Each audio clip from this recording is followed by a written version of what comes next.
आज का हमारा टॉपिक है कूलाम का नियम। आज पढ़ेंगे हम कूलाम के नियम के बारे में। तो कूलाम की हम सबसे पहले परिभाषा को लिख लेते हैं, उसके बाद कूलाम का थोड़ा डेरिवेशन को समझेंगे और लास्ट तक कूलाम का फार्मूला क्या आएगा। तो इसके लिए हमने सबसे पहले लिखा हुआ है कूलाम का नियम। तो कूलाम के नियम की परिभाषा, तो इसमें लिखेंगे किन्हीं दो आवेशों के बीच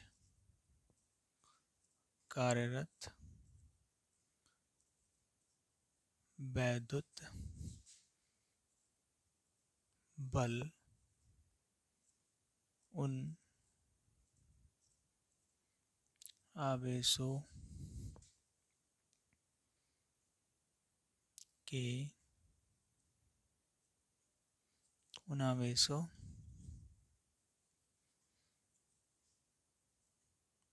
के गुणन फल के अनुक्रमानुपाती होता है तथा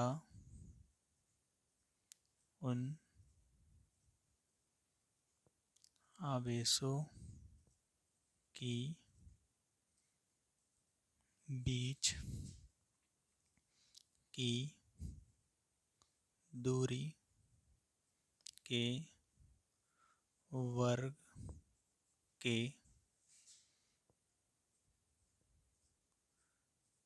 व्युत्क्रमानुपाती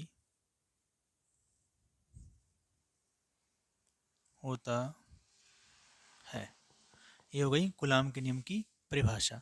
तो इसमें सिंपल सा परिभाषा है, किन्हीं दो आवेशों के बीच कार्यरत वैद्युत बल उन आवेशों के गुणनफल के अनुक्रमानुपाती होता है तथा उन आवेशों की बीच की दूरी के वर्ग के व्युत्क्रमानुपाती होता है।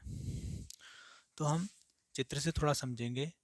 जैसे मान लिया एक ये आवेश है, दूसरा ये आवेश है कुछ दूरी पर, तो इसके ये मिड पॉइंट है यानी केंद्र।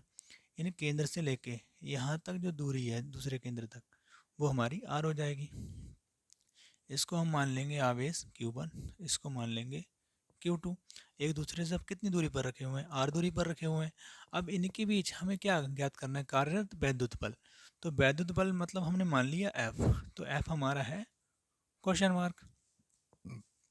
तो हम इसमें देखेंगे, जब हमें डेरिवेशंस करना होता है तो हम इसमें देखेंगे कि हमने इससे एक फार्मूला बनाना है जिसे हम बोलते हैं कूलाम का नियम। क्योंकि जो कूलाम है वो कूलाम जो नियम पढ़ा कूलाम वैज्ञानिक के नाम पर ही पढ़ा है। क्योंकि कूलाम जो है वैज्ञानिक थे, वो फ्रांसीसी वैज्ञानिक थे और इन्होंने जो है ये नियम दिया था 1785 ईस्वी में। 1785। अगर हम सन लिखना चाहें तो यहाँ लिख सकते हैं, हमने लिख दिया सन 1785 ईस्वी। तो ये चीज़ हमने सन लिख दी, लेकिन हमें इसका डेरिवेशन समझना है, यानी इसका विस्तार क्या फार्मूला कैसे निकालेंगे। तो फार्मूला निकालने के लिए हम क्या लिखेंगे, माना। तो माना क्या है, दो आवेश हैं, तो आवेश किन्हीं दो आवेश, तो आवेश मान लिए, माना लिखेंगे दो स्थिर आवेश Q1 व Q2 एक दूसरे से कितनी दूरी पर रखे हुए हैं, एक दूसरे से आर दूरी पर रखे हुए हैं। तो हम लिख सकते हैं परस्पर आर दूरी दूरी पर स्थित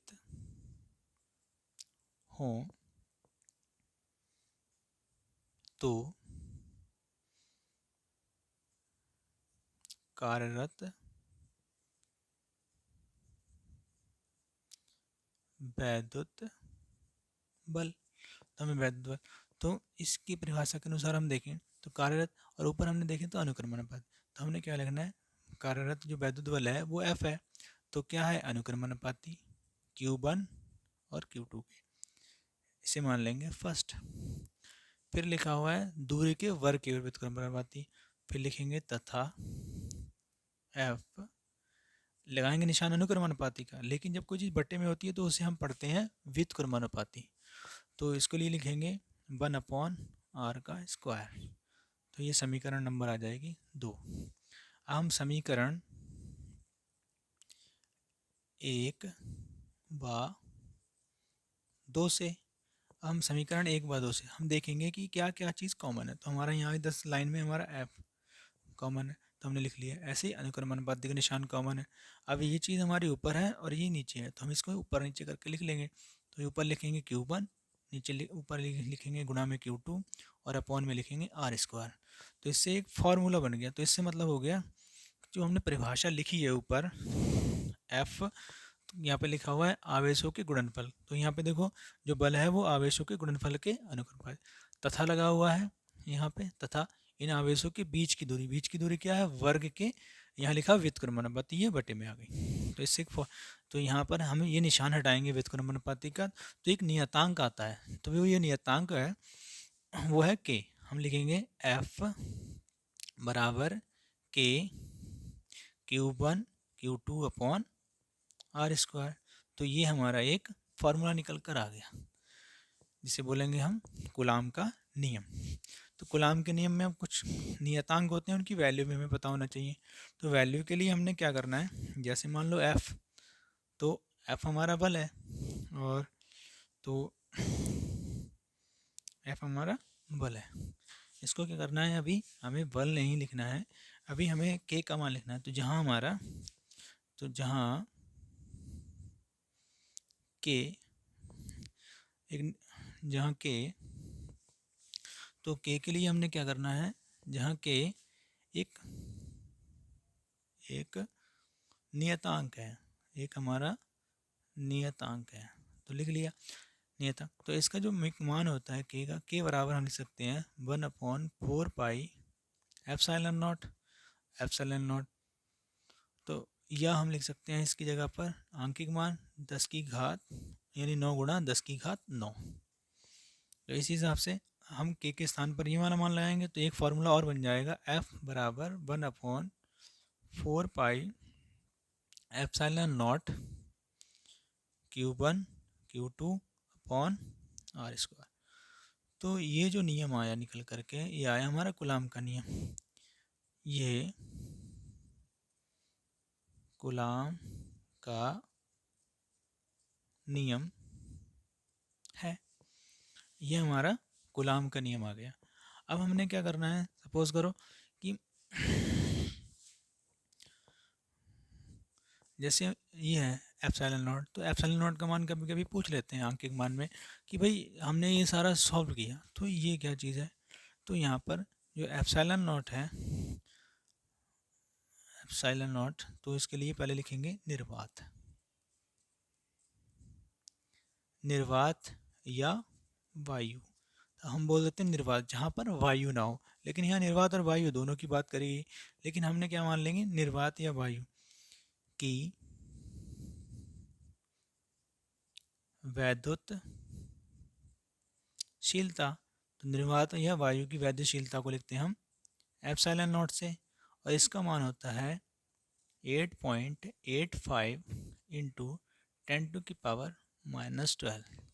तो हमें ये बताएं आपको वीडियो कैसा लगा।